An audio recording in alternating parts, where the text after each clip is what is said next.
I knew something was wrong the second the security guard stepped in front of my hood and held his hand up like he was stopping traffic at an accident scene. The rental car engine clicked and ticked as it cooled in the afternoon heat. My suitcase sat on the passenger seat, still tagged from the flight. The dust from the long country road was just beginning to settle when he did it. One little step, one raised hand like he owned the gravel under my tires. "Sir, I'm going to have to ask you to stop right there," he said.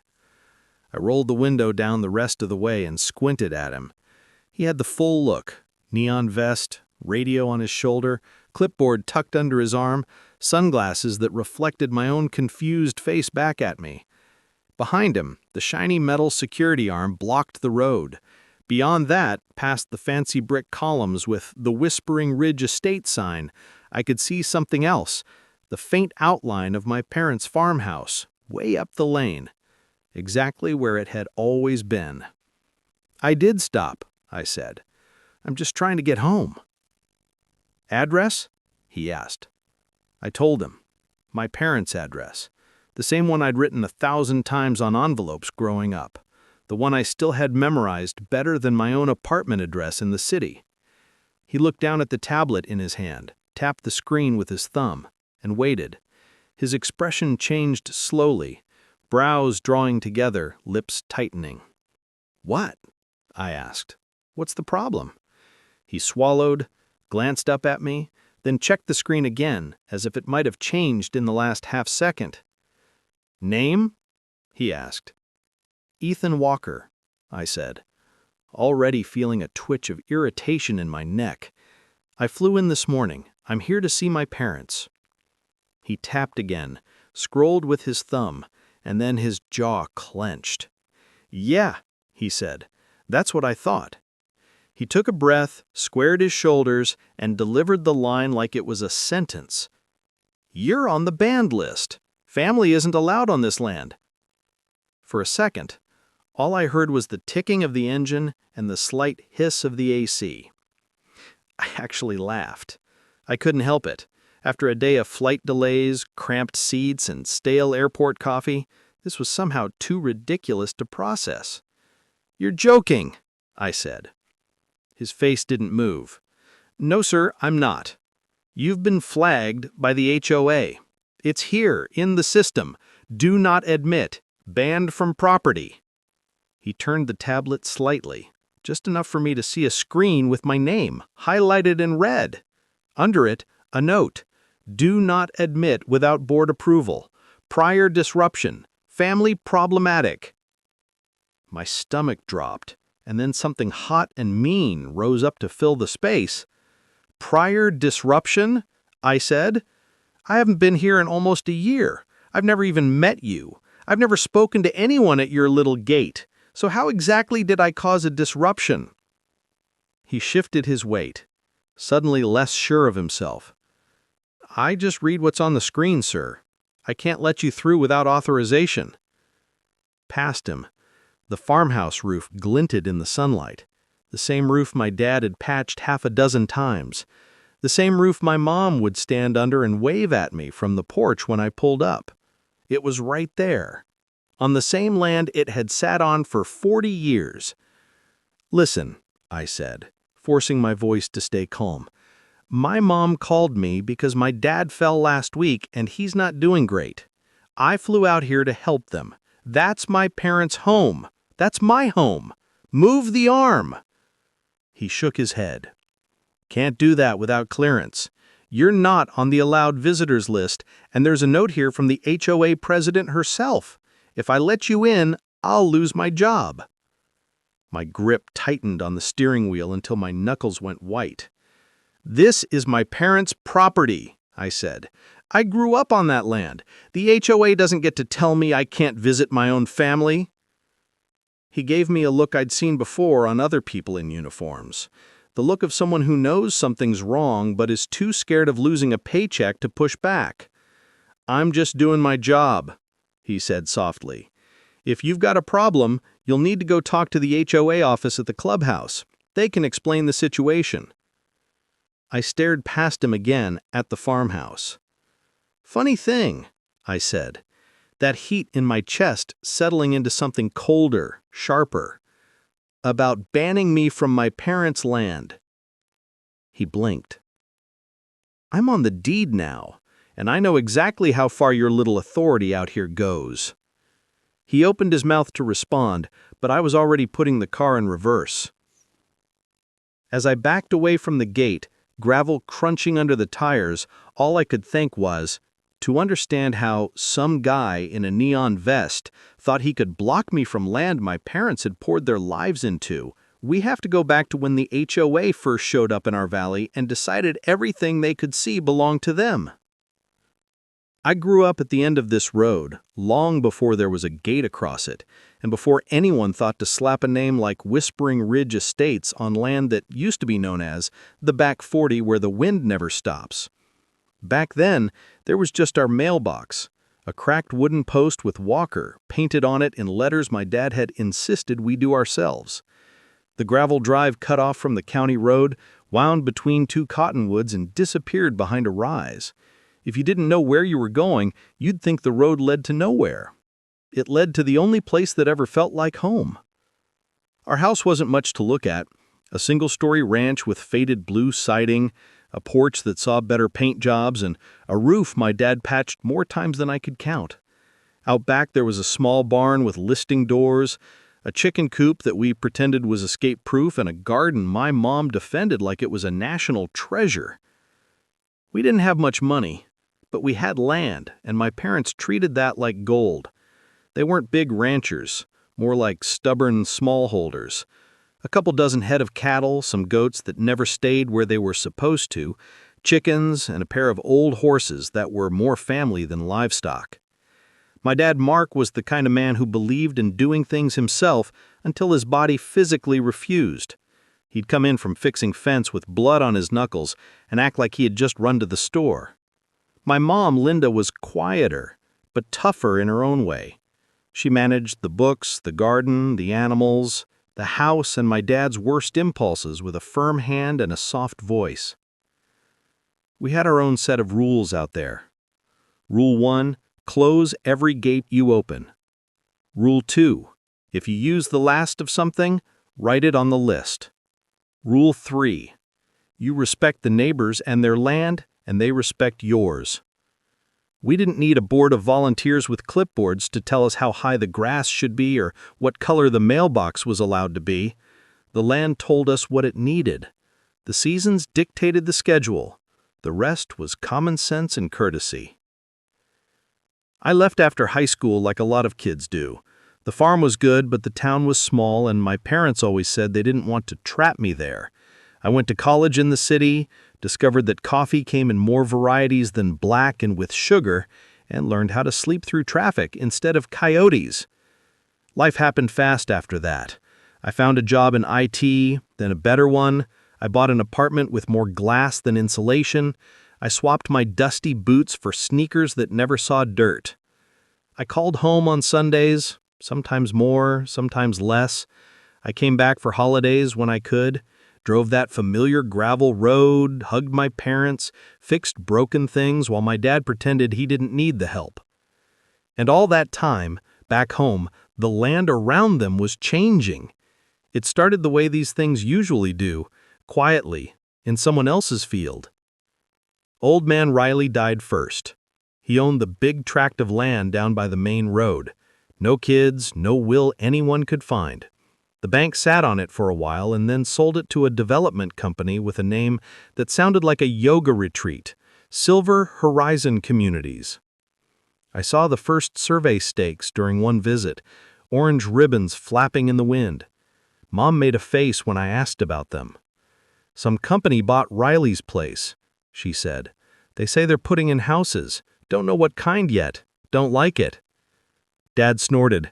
Probably more city folks wanting to live in the country as long as it looks like the brochure, as long as the cows don't moo too loud and the stars don't mess with their sleep schedule. We laughed, because that's what you do when you see the tide coming in and pretend it's just a wave. The bulldozers came next. They scraped the field flat, poured streets where the dirt had once been furrowed. They put in sidewalks, streetlights, a playground, a small pond with a fake rock waterfall, and a sign that said no swimming, like anyone would want to. Then came the houses, rows of them, variations on the same theme: gray siding, white trim, garage front and center like a stage.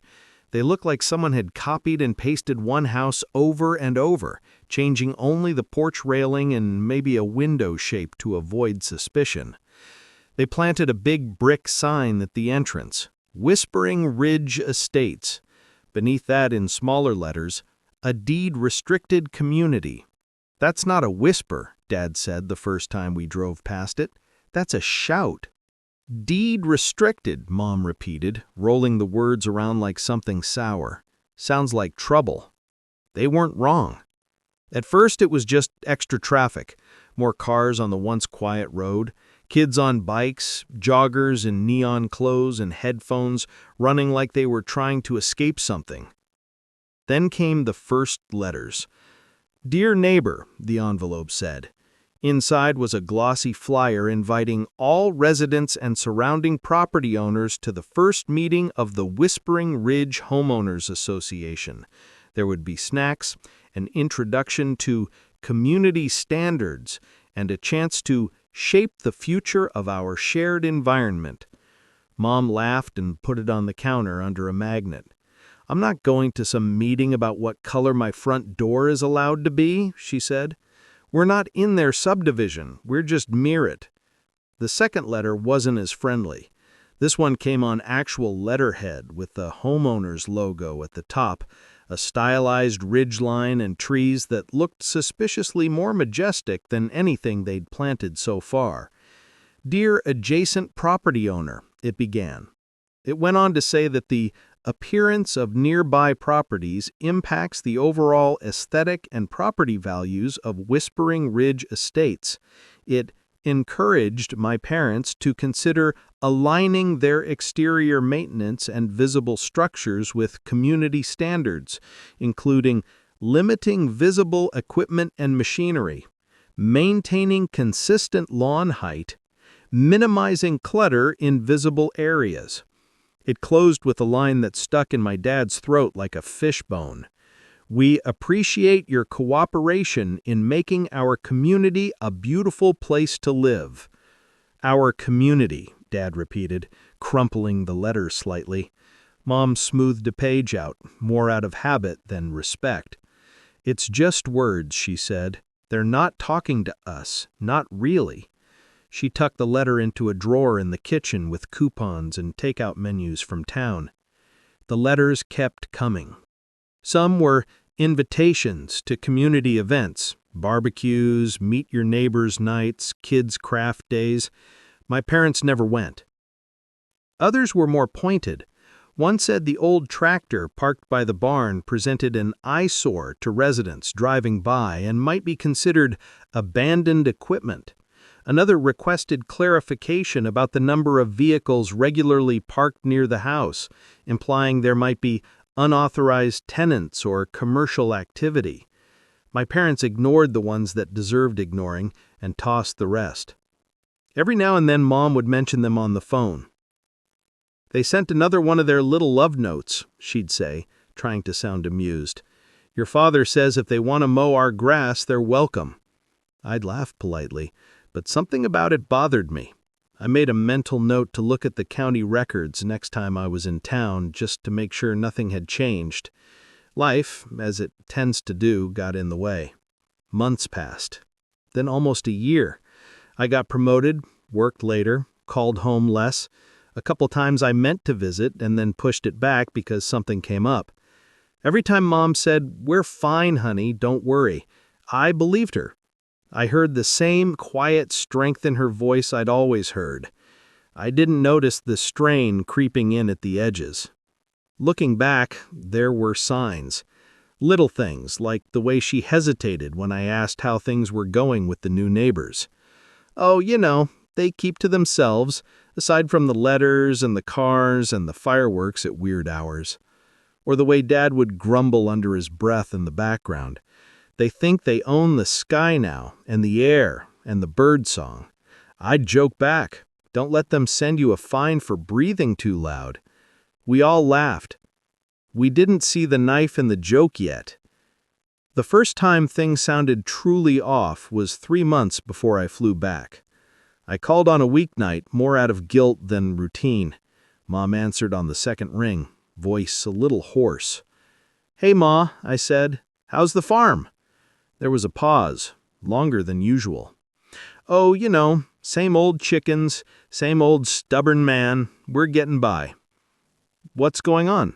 I asked. "Your father had a disagreement," she said. I could hear Dad muttering in the background. "With who?" I asked. "A man on the board," she said. "He came up the driveway with some papers, said we needed to sign something, said it would make everything simpler. Your father told him we weren't signing anything and that our land was our land." I heard Dad's voice rise behind her. "Damn right I did." "What kind of papers?" I asked. Mom hesitated. "Some sort of agreement," she said, "saying we'd follow their rules about visitors and noise and whatnot. It said something about recognizing the HOA's authority over the area." "And you didn't sign," I said, more a statement than a question. "Of course not," she said, pride leaking through the tiredness. I let out a breath. "Good," I said. "If they send anything like that again, don't sign, don't promise, don't even say you'll think about it.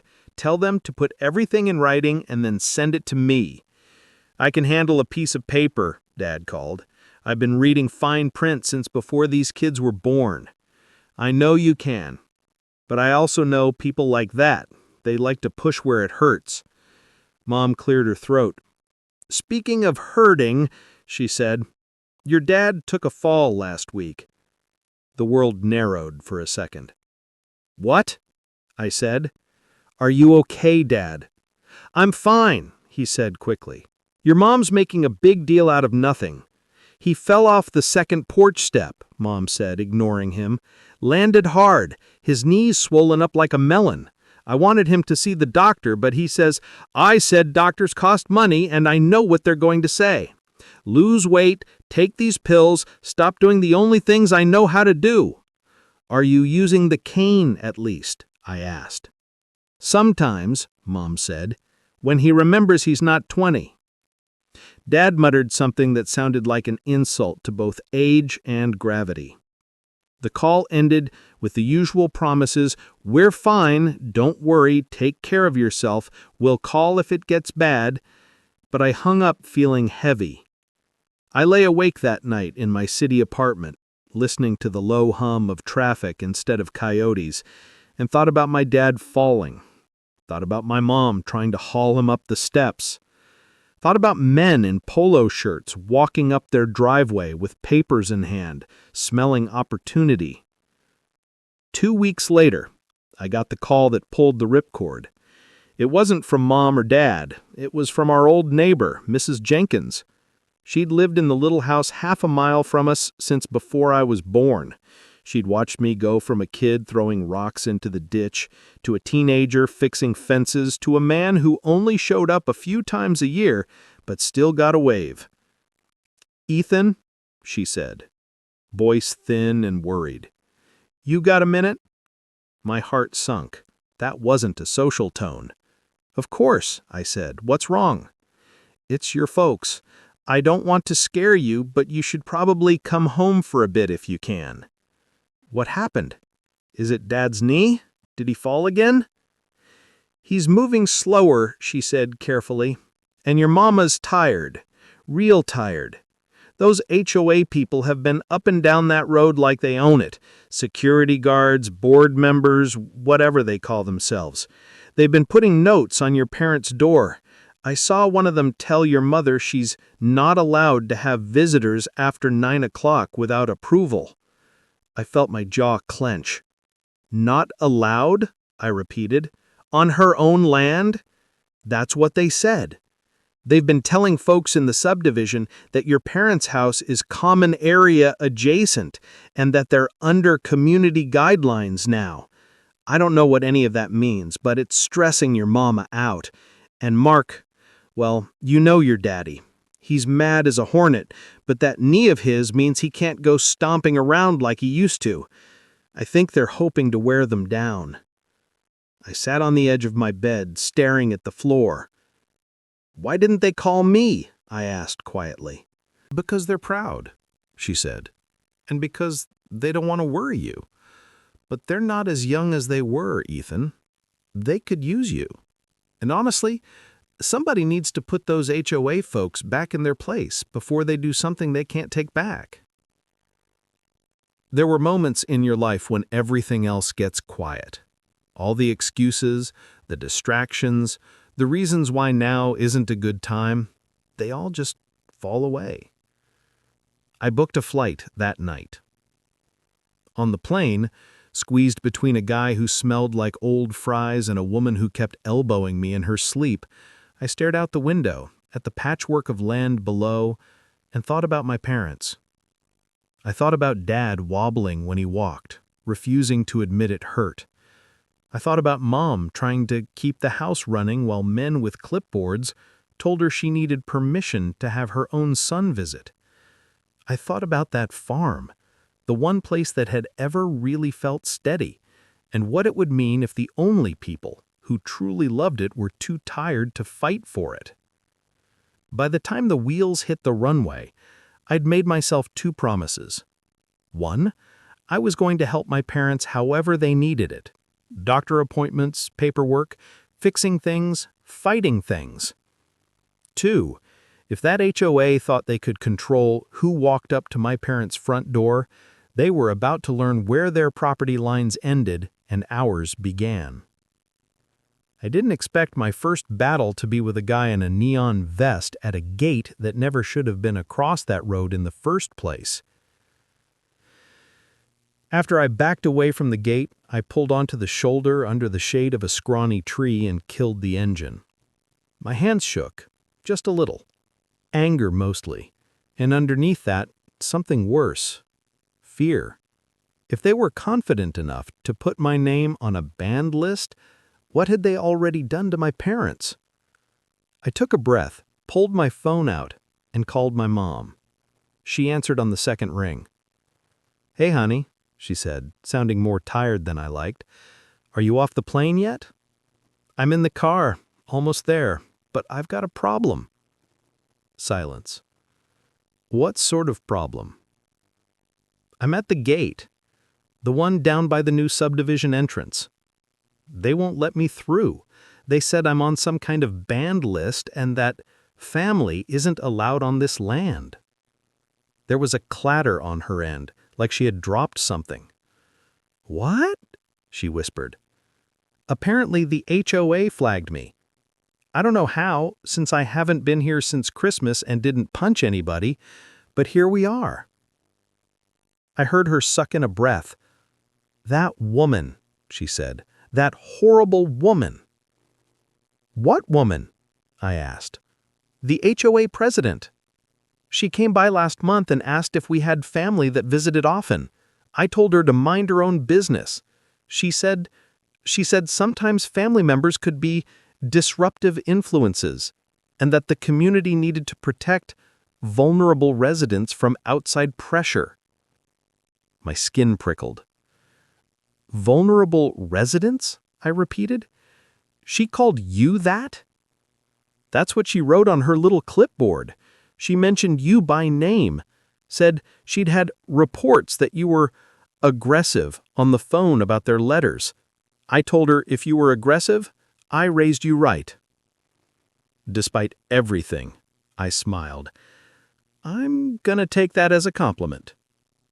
"Don't you do anything rash," she said quickly. "Your father has already been threatening to park the tractor across their pretty little entrance if they keep this up." "Ma," I said quietly, "they put a lock between me and your front door. That ship has sailed." She went quiet. "Come around the back," she said after a moment. "Remember the old service road by the creek? The one that goes behind the Jenkins place? It's ruts and mud now, but it still reaches the back of our property. If you can get your car over it, you can come in that way for now." "For now," I repeated. "Okay, I'll do that. But this gate issue? We're not leaving it alone." "I know, baby," she said softly. "I just want you here, first." "Yes, Ma," I said. I hung up, turned the car around, and headed for the old service road, a narrow, half-forgotten track that paralleled the creek and eventually curved up behind our place.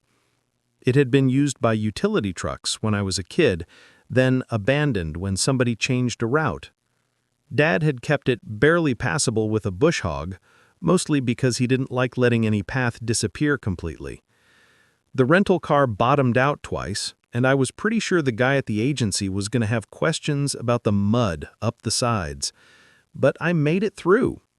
I slipped around the back of the property, eased through a gap in the trees, and finally saw the old house up close. It looked smaller. Or maybe I'd gotten used to taller ceilings. The siding was more faded than I remembered, a little warped in places.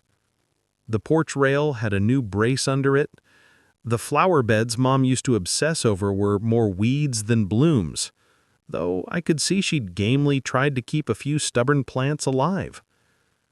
Dad was sitting on the front steps, a cane leaning against his leg, Rusty, the old red mutt who somehow outlived 3 generations of barn cats, at his feet. When he saw my car, he pushed himself up, wincing but refusing to show it, and came down the remaining steps to meet me.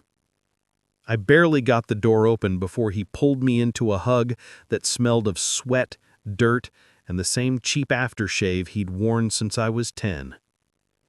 "About damn time," he said gruffly. "You get taller?" "I'm 32, Dad. Pretty sure I stopped growing a while ago." He pulled back enough to look me over, then grinned. "You look like a city boy. We'll fix that." Mom appeared on the porch, one hand pressed to her chest, eyes wet. "You made it." "Gate didn't stop me. Took the scenic route." She rolled her eyes. "Those people," she muttered. We went inside. The house smelled of coffee, old wood, and a hint of liniment cream. After the hugs and the "you look too skinny" and the "you look tired," we settled at the kitchen table, the same scarred oak surface I'd done homework on and eaten countless meals at. I set my phone down and looked from one parent to the other. Start from the beginning. And this time, no, we're fine, don't worry about it. I just got told I'm banned from my own family's land. I want to know how we got here. Mom and Dad exchanged a look. Dad sighed and rubbed his leg. "You know about the letters? The ones about the tractor and the grass?" "Yeah," I said.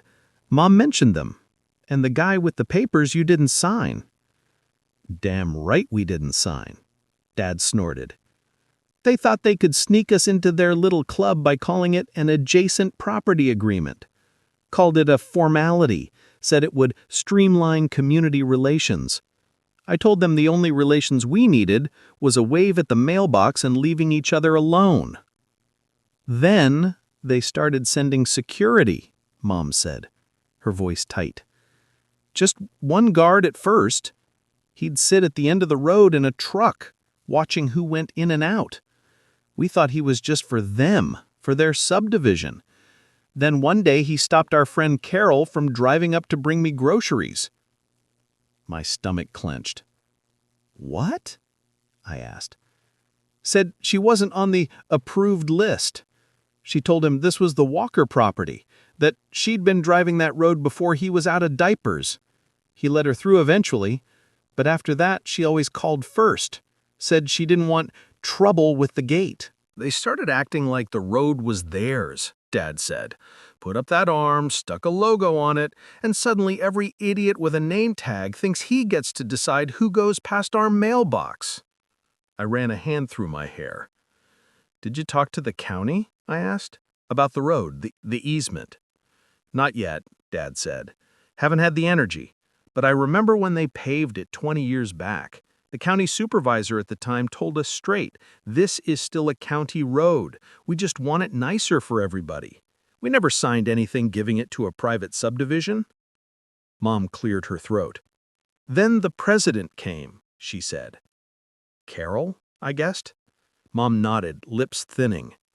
She came up the driveway with another board member. Nice little binder in her hand. She said they wanted to make sure seniors on the edge of the community were safe. Asked if we had family who visited often. Asked if anyone ever pressured us about money or property. Dad rolled his eyes so hard I thought they might stick. I told her the only people pressuring us were the ones knocking on our door asking us to sign away rights we'd had for 40 years, he said. She didn't like that, Mom said. Her smile got tight. She said sometimes family members could be a negative influence. She said they'd had issues in other communities where children interfered with HOA policies and confused older residents about what they'd agreed to. My hands curled into fists on the table. So they preemptively decided I was a problem, I said. She asked about you specifically, Mom said. Said they'd heard you were very angry on the phone about the letters. I told her of course you were angry. You were raised right. She wrote something down on her little form and said they'd be monitoring for undue influence. Dad made a grinding sound in his throat. I told her if she set foot on my porch without an invitation again, I'd show her what undue influence looked like, he said. Next thing we know, there's a note taped to the gate one morning saying, all visitors must be pre-approved by the HOA for safety reasons. I stared at them both. Why didn't you tell me? I asked quietly. Mom's shoulders slumped. Because you work 60 hours a week, she said. Because flights cost money. Because your father said he could handle it, and I didn't want you to worry unless it got really bad. And because, Dad added reluctantly, we didn't want you to think we were getting too old to handle our own business. We sat in silence for a moment. Well, I said finally, congratulations. It's officially really bad. Dad chuckled despite himself. Yeah, he said. Seems that way. I reached into my backpack and pulled out a folder I'd brought almost on instinct. Copies of the deed, the last property tax bill Mom had mailed me to double-check, a printout from the county's online plat map I'd looked up at the airport. Good news is, I said, laying the papers out on the table, on every map that matters, this is still your land. The subdivision plat stops here. I tapped the page. Their HOA boundary ends there. This house, this yard, this driveway, all Walker. How do you know for sure? Mom asked. I pulled out another printout. I called a friend who works at the county clerk's office during my layover, had her send me anything with your parcel number and the Whispering Ridge HOA. There's nothing, not a single recorded document linking this property to their association. The only thing that even mentions the road is a right-of-way grant from when they widened it. It specifically says the road remains public access and that adjacent properties retain full use of their driveways. Dad's eyes narrowed. So their fancy little gate is on a public road, he said. It looks that way. A slow, dangerous grin spread across his face. Well, hell, he said. That changes things. Not as much as you think, but it does give us leverage. They're using a public road and then trying to deny access to people who have every right to be here. And they're interfering with family access to elderly residents. No cop in this county is going to back them up on that once they see the paperwork. Mom exhaled, some of the tension leaving her shoulders. So, what do we do? She asked. We play it smart, I said. We don't scream at the guard or rip the gate out with the tractor, Dad coughed. Tempting as that might be, I added, giving him a look. We document everything, we talk to a lawyer, we talk to the sheriff, and then when we're ready, we make them pick keep pretending their rules apply to land they don't own, or back off before someone with a badge explains it to them in small words." Dad nodded slowly. "I knew there was a reason we let you go to that expensive college," he said. "Pretty sure this is not what my degree was for, but I'll take the compliment." The next day I made 3 stops. First was the county clerk's office. It was still in the same brick building on Main Street it was when I was a kid, the same bell jingling over the door when I walked in. I introduced myself to the clerk behind the counter. To my surprise, she grinned. "Linda and Mark's boy," she said. "Haven't seen you in years. You look taller." "Everybody says that," I said. "It's either that or I just seemed shorter when I was throwing rocks in the parking lot." She laughed. "What can we do for you?" she asked. "I need everything you've got on my parents' parcel. Deeds, easements, anything mentioning Whispering Ridge or an HOA, and anything about the road out front changing from public to private." She raised her eyebrows. "Ah," she said. "So you're dealing with that?" "That," I said. She disappeared into the back and returned 10 minutes later with a stack of files and a rolled-up map. We spread everything out on a big wooden table. She pointed to the original deed, the subsequent transfers, the right-of-way document for the road. "See here," she said, tapping the recorded plat for Whispering Ridge. "Their boundary stops here. Your parents' land is just outside it. They're adjacent, not included. No recorded covenants, no annexation. And this," she tapped the road document, "keeps it public. It never changed to private." "So the HOA can't claim the road as a private community drive," I said. "Not legally," she said.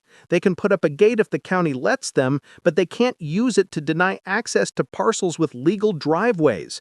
That's why the permit they got is contingent on emergency and resident access." "Emergency and resident access," I repeated. "Including my parents. And any legal visitor they invite," she added. "If they're keeping you out by name, that's a problem."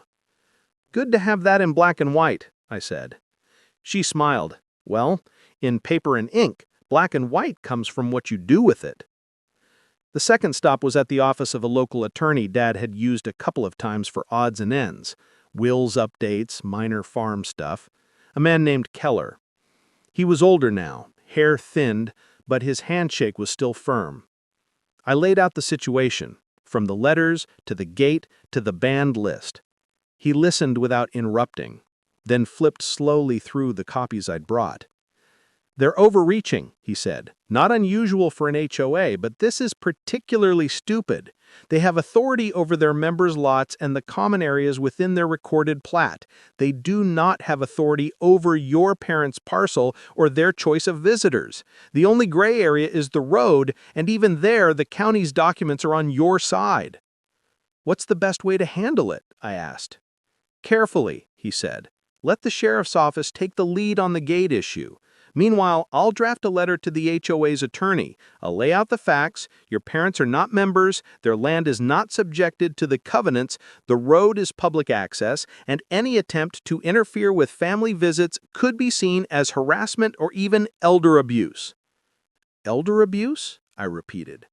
"Interfering with access to family, using intimidation to force agreements, isolating older residents from their support network? Yeah, there's a case to be made there. Judges don't like the smell of that." The third stop was the sheriff's office. The deputy at the front desk looked up when I walked in. It took me a second to recognize him without his football jersey, but then it clicked. "Ryan?" I said. "Ethan," he said. "Man, I haven't seen you since you broke your wrist falling off that hay bale at the Jenkins summer party." Thanks for reminding me," I said. "Good times." We shook hands, and then I got serious. "I need to talk to someone about an HOA blocking access to my parents' place. They tried to stop me at the gate yesterday." His smile faded. "Your folks at the Walker place?" I asked. "Yeah," I said. He nodded slowly.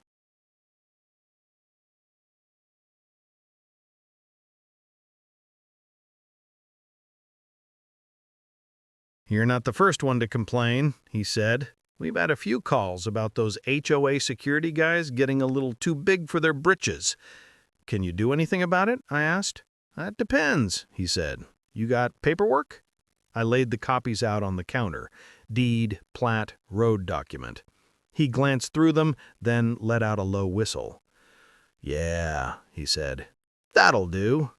He picked up the phone, called someone in the back, and a few minutes later, the sheriff himself came out, older than when I remembered him lecturing us in high school about drunk driving, but still with the same calm presence. He listened, scanned the documents, and then nodded. Here's what we'll do. Next time that gate jockey tells you you're not allowed through, you call us from in front of him. Put it on speaker if you want. We'll come out, we'll have a chat with him and his bosses. If they're denying access to a property owner or invited guest on a public road, that's a no-go. What if they keep doing it? I asked. Then it stops being a chat and starts being a report, he said. You just make sure you keep your cool and let us handle the enforcement part. I can do that, I said. He gave me a look like he half believed me. Remember, he said, you want to win this on paper, not on the evening news. I drove back to the farm feeling like I'd tightened a saddle cinch. Not ready to ride yet, but a lot less likely to fall off. For the next 2 days, I focused on my parents. I took Dad to the doctor, who confirmed what we already knew. His knee was shot, and he needed to actually use the cane full time if he wanted to stay on his feet. We adjusted the house a bit, moved rugs, added a rail in the hallway, set up a chair near the door so he didn't have to stand while putting on boots. I helped Mom sort through a stack of mail she'd been too overwhelmed to deal with. Half of it was junk, a quarter was bills, the rest was HOA nonsense. Violation notices, friendly reminders, invitations to meetings, a final warning about an unregistered vehicle parked near the property, Dad's old pickup, which had been there since before the HOA had bylaws. One letter was different. It was labeled confidential and addressed to the adult children of Mark and Linda Walker. It had been opened and then taped shut again. What's this? I asked. Mom sighed. Well, she showed up with that, she said. The president said it was private correspondence for you, but since you don't live here, she'd read it to me instead. I told her to get off my porch. She left it anyway. I peeled the tape back and read. It was 2 pages of poison wrapped in concern.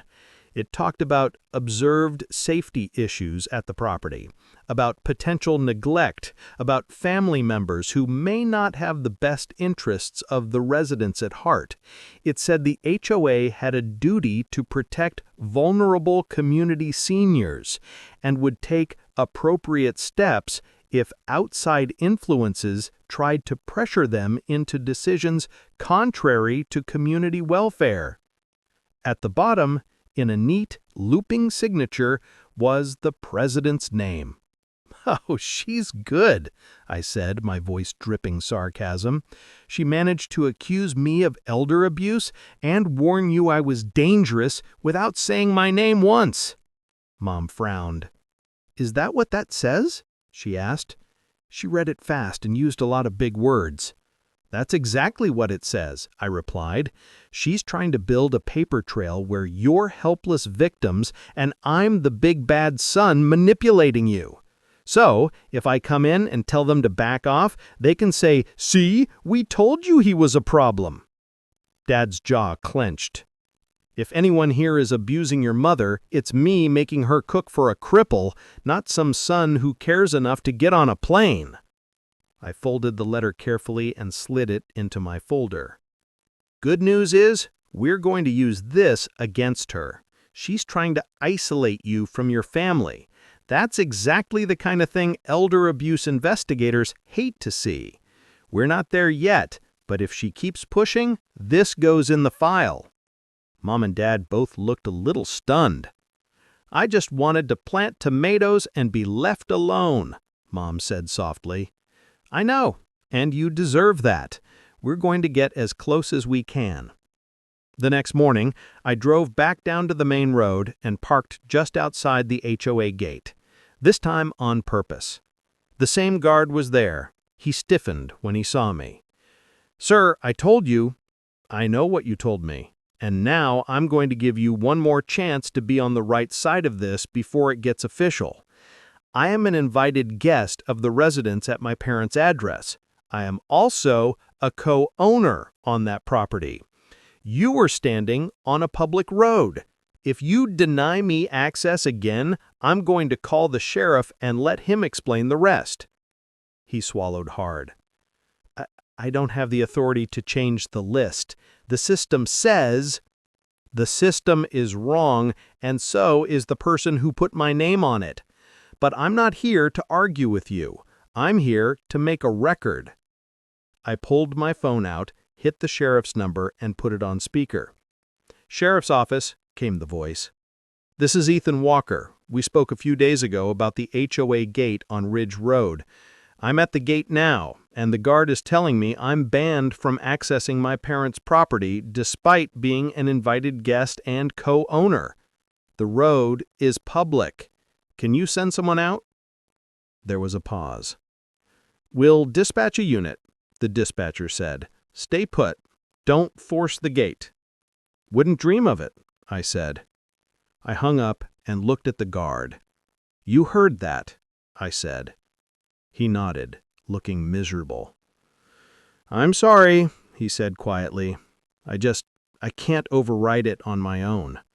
"I know," I said. "This isn't about you. It's about the people who told you this was okay." We waited. It didn't take long. A county SUV pulled up and parked behind my car. Deputy Ryan climbed out, sunglasses already on, hand resting casually near his belt. He nodded at me, then at the guard. "Good afternoon, gentlemen," he said. "We having a problem?" "The HOA banned me from my parents' land," I said. "Guard here is just doing his job. The problem is, the job is illegal." Ryan looked at the guard. "Is that true?" he asked. The guard held his tablet like a shield. "They told me his name was on the banned list. The HOA president herself put it there, said not to let him in under any circumstances without approval. If I do, I'm fired." "Let me see," Ryan said. The guard handed him the tablet. Ryan scrolled, his eyebrows climbing higher as he read the notes attached to my name. It only took a minute before another SUV pulled in, this one not from the county, but from the subdivision. The HOA logo on the door sparkled in the sun. Out stepped a woman in her 50s, hair carefully styled, clothes sharp in a way that said respectable professional, rather than neighbor. Her expression was already tight. "Officer," she said briskly as she walked up, "I'm Carol Hensley, president of the Whispering Ridge HOA. I understand there's been some confusion." Whatever happened, the land should stay in the family, in some form. They didn't want it carved up and turned into more houses. "Oh, I don't think there's any confusion," I said. "You tried to keep me from my parents. That seems pretty clear." She ignored me and focused on Ryan. "We have a situation with this gentleman," she said. "He's been verbally aggressive, interfered with our community policies, and we've had reports that he's trying to pressure his parents into rejecting our safety measures. For now, the board has decided he's not an approved visitor. We're just trying to keep things calm for our seniors." Ryan glanced at me, then at her, then at the tablet again. "Mrs. Hensley," he said slowly, "are you telling me the HOA has taken it upon itself to ban a co-owner and family member from a property that is not within your recorded plat?" She blinked. "Co-owner?" she repeated. "That's not—" "Yes," I said, pulling the folded deed from my folder and handing it to Ryan. "My parents added me to the title 2 years ago, after Dad's heart scare. It's recorded with the county. Parcel sits outside your HOA boundaries. The road is public access.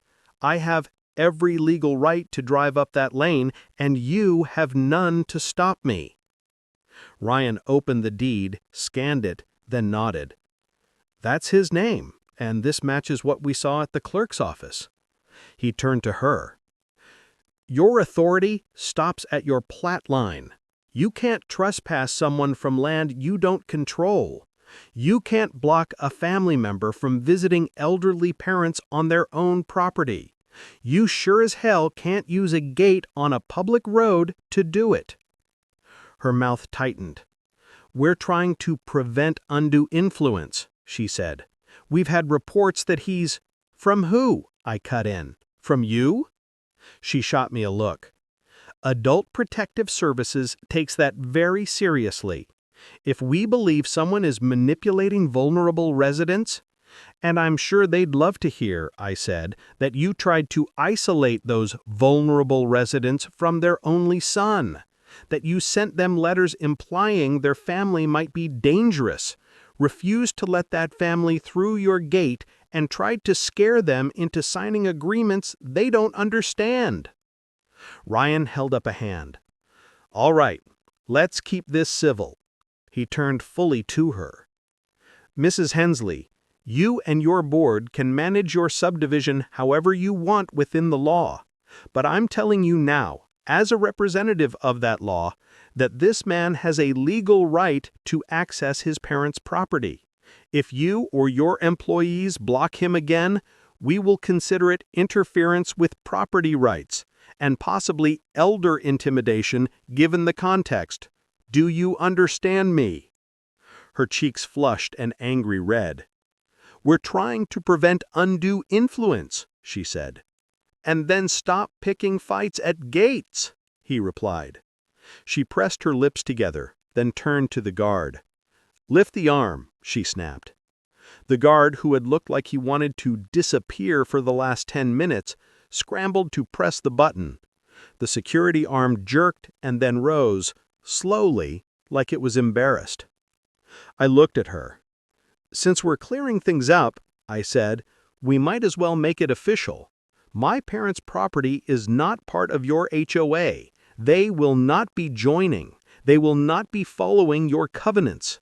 Any further attempts to suggest otherwise will be met with legal action, from us, from our lawyer, and possibly from the state if you keep playing these games with their access to family." "You can't threaten me," she said. "That's not a threat. That's a schedule." Ryan coughed to cover a laugh. "I'd also suggest," he said to her, "that you remove Mr. Walker's name from whatever banned list you've got.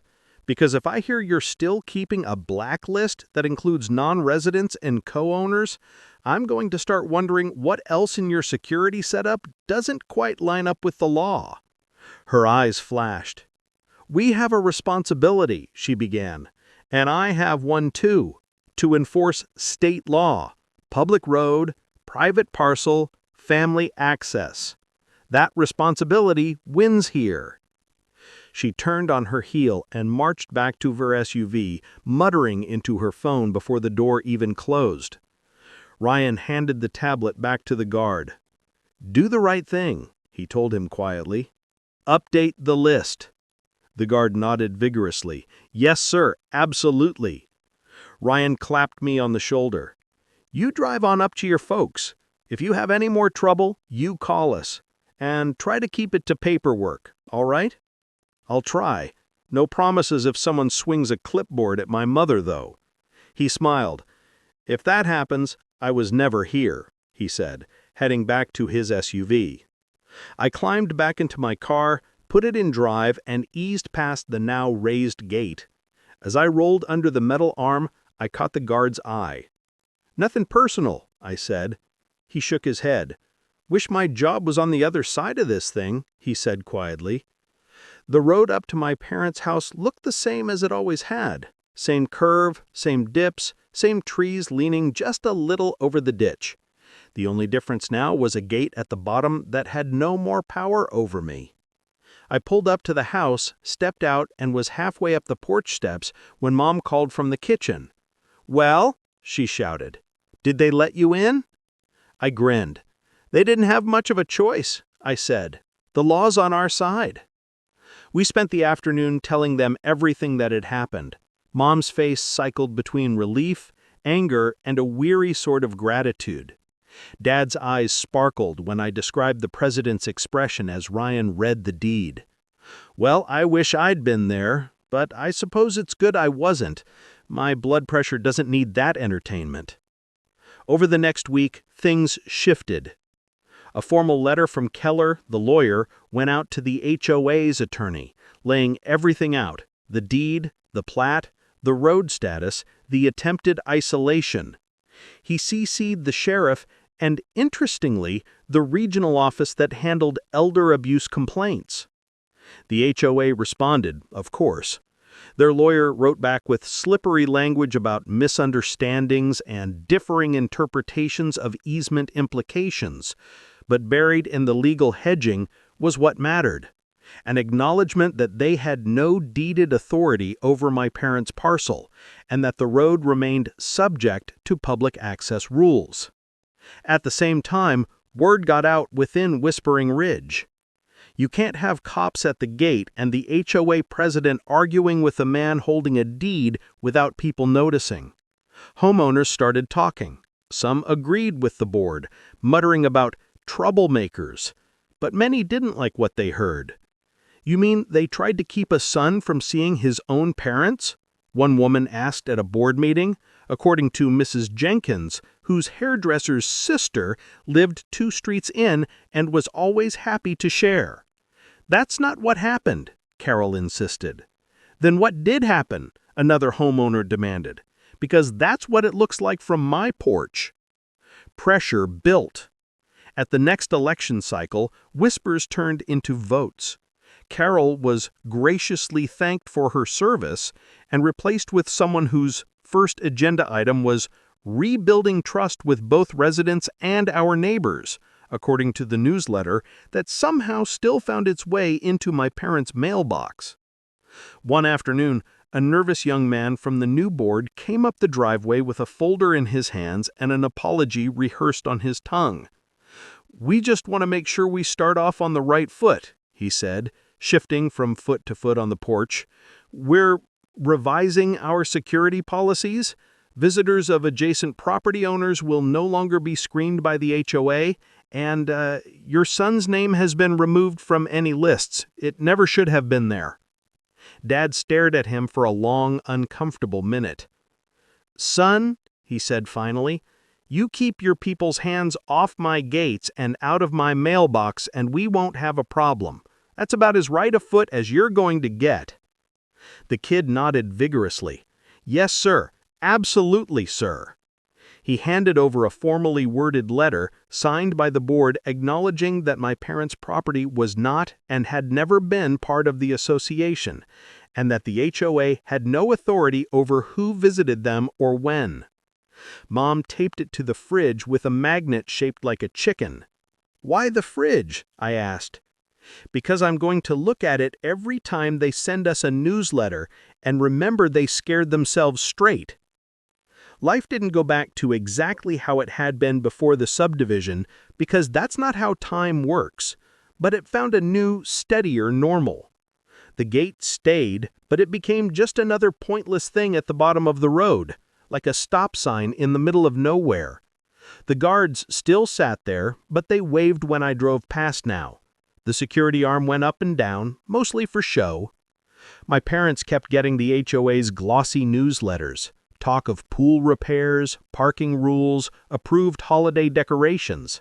Sometimes Mom would read a particularly absurd paragraph out loud and then toss it in the recycling.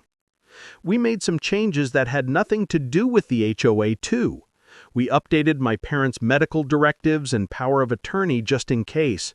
We talked about what they wanted long-term.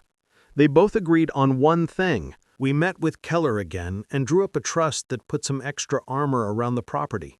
The HOA could have all the covenants they wanted. They weren't getting a single percentage of our acres. And me? I made myself a promise.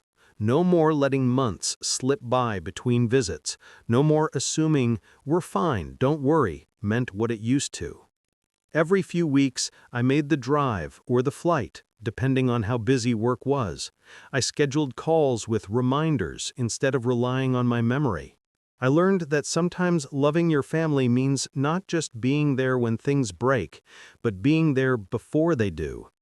On one of those visits, I pulled up to the gate and saw a different guard than usual.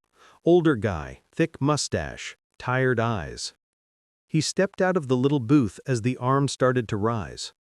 "You're the son?" he asked. I nodded. "Yeah," I said. "Ethan."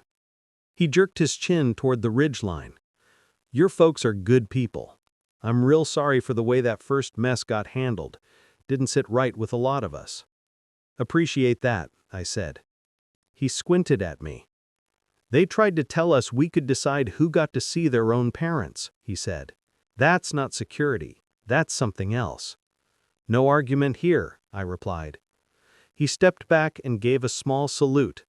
"You have a good visit," he said. "Plan to," I answered, driving through. As I crested the little rise and the farmhouse came into view, I thought about the day I'd sat on the shoulder of the road listening to a guard tell me, "Family isn't allowed on this land." I thought about how easily those words had come out of his mouth, like he was reading a menu. I thought about how many people hear nonsense like that and just accept it because there's a uniform involved or a logo on the letterhead. But I also thought about the look on the president's face when a sheriff with a badge and a deed in hand told her she'd overstepped. I thought about the younger board member standing on our porch, swallowing his pride long enough to apologize.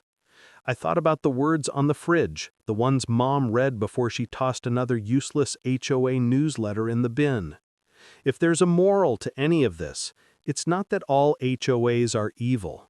Some probably do exactly what they're meant to do, keep the grass mowed and the Christmas light fights to a minimum. But there's a line.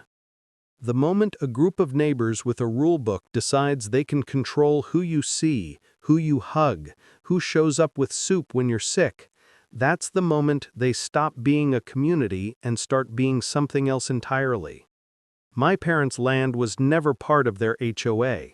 The county record said so. The deed said so. The map said so. But that didn't stop them from trying to redraw reality around their sense of power. They told me family isn't allowed on this land, like it was a final verdict. Turns out the only people who didn't belong there were the ones who thought a homeowners association gave them the right to break families apart. The land remembers who really owns it. Paper remembers too, if you keep it safe and know how to read it. So now when I pull up to that old house and see my dad on the porch and my mom wiping her hands on a dish towel in the doorway, I remember the gate, the guard, the band list. And I remember something else too. You don't ever let anyone tell you that you're not allowed on land your family bled for, sweated for, and held on to through better storms than a few nasty letters. Not a board, not a president, not a guard with a tablet. Nobody. Family is allowed on this land. Always was, always will be.